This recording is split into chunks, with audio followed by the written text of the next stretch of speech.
नमस्कार। आप देखतानी भोजपुरी न्यूज टाइम। हम बानी शंभू शरण।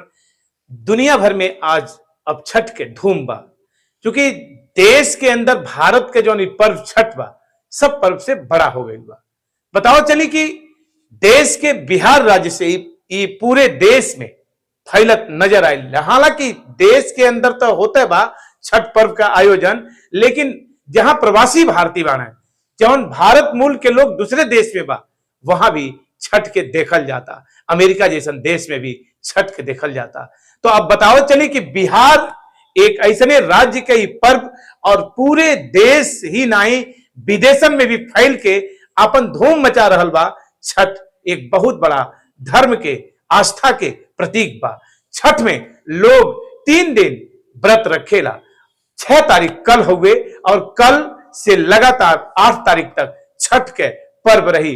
देश के अंदर अलग अलग जगह पे, अलग अलग घाटन पे भीड़ देखे की मिली। छठ व्रती लोग तपस्या के साथ अनवरत तपस्या में लीन होके उगत सूर्य के अर्घ देवे करी। लेकिन छठ पर्व में सबसे बड़ी मान्यता है कि डूबत सूर्य के भी अर्घ दियाला। डूबते सूर्य के लोग प्रणाम करत, उनके अर्घ दे, उनसे अपन मनौती पूरा करावत और फिर उगत सूर्य के भी लोग मनावत एमें नजर आवेला।